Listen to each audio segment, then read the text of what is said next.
From the News Channel 5 Network, this is Inside Politics. Hello, everyone. I'm News Channel 5's political analyst, Pat Nolan. Welcome to Inside Politics. In recent days, there have been a number of developments both here in Tennessee and across the country surrounding the Death with Dignity effort. That includes a new law that's been passed in California, a local Davidson County grand jury report, and a judicial decision about the effort to strike down a Tennessee law that prohibits physician-assisted suicide. So today on Inside Politics, we've asked Tennessee's leading Death with Dignity advocate and Tennessee political legend John J. Hooker to come back to update us. John J., thanks for being back on the show. It's always a pleasure to have you with us. My pleasure.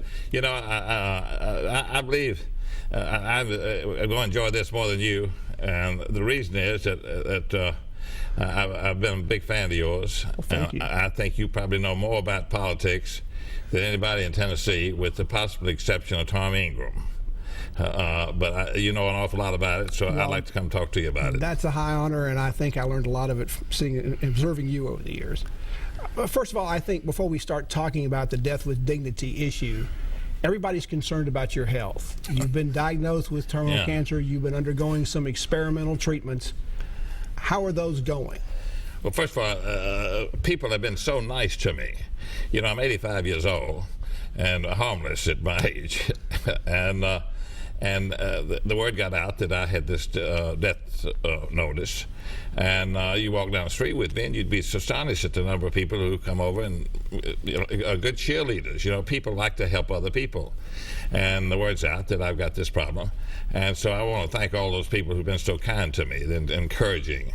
When I first got this, you know, when you go to the doctor and he looks you square in the eye and tells you got 6 months to live, gets your attention, and put me sort of in the dumps. You know, I didn't want to go.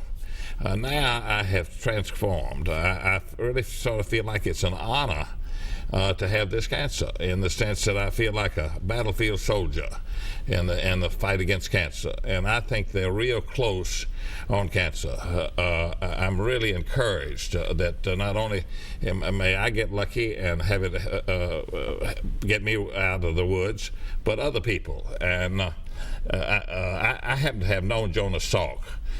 He was a big Kennedy man, and I was a Kennedy functionary, and in that context knew him, and was there when he pulled the trigger.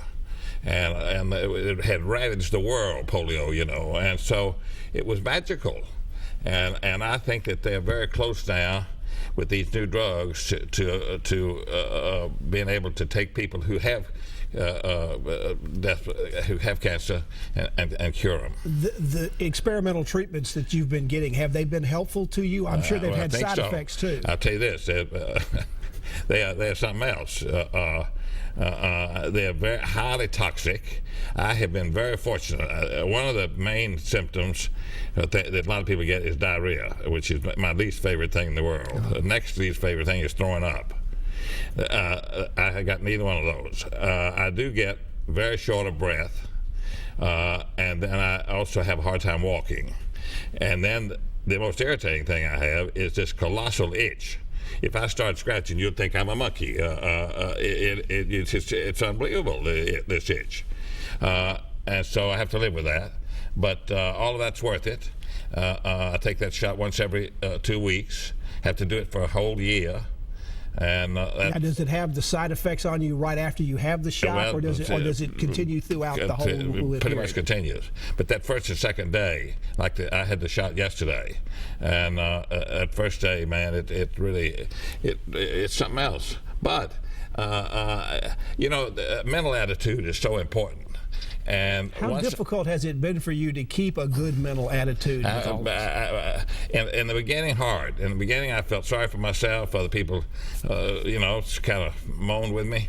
And then all of a sudden, it's just like the sun rising. All of a sudden, it just dawned on me, you know, this is a blessing. I've got a chance here to get in this fight against cancer, to be a guinea pig, to be on the battlefield, to take this experimental medicine, and at a time when there might be a breakthrough.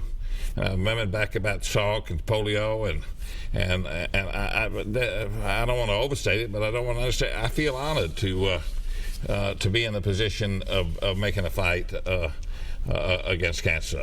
Now, I mentioned President Carter earlier in the show, I think, or I meant to. Some of the treatments that you're receiving are very similar to President Carter. Yes, sir. Yes, sir. I've been wanting to get in touch with him. I know him, not intimately, but you know, I know him. When I was chairman of the board of a company called STP, you remember that, the oil additive and Richard Petty? I took him to the races a couple of times. Between the time he was governor and the time he ran for president, we'd go to Atlanta, and I invited him to come sit in my box and go to the races with him, and I liked him a lot. And the truth about it is, I ran for governor in the hopes that I'd get to run for president. And he ran and lost like I did in '66. Then I lost again in '70, but he won. And then he ran for president in '76. If I had won either time, I'd have tried that gentleman out in '76. But it didn't work. And but I've always been a big fan of him. I think he's a man of honor, great integrity. God bless him. I hope he's doing well. He and I had a mutual friend named Bert Lance, and Attorney General. Yeah, I used to talk to Bert Lance every day. But Bert died, and Bert, he preached a eulogy in Bert's funeral. And if Bert were alive, I would be talking to Bert on a day-to-day basis, and by that way communicating with Carter. But Bert's not there anymore, and so I really don't have a way to do that like I used to. John J. Hooker is our guest today on Inside Politics. We're going to be talking about death with dignity in the upcoming sessions. There have been some new developments about that particular quest in Tennessee that John J. has been leading. Back to continue our conversation with this Tennessee political legend after this break.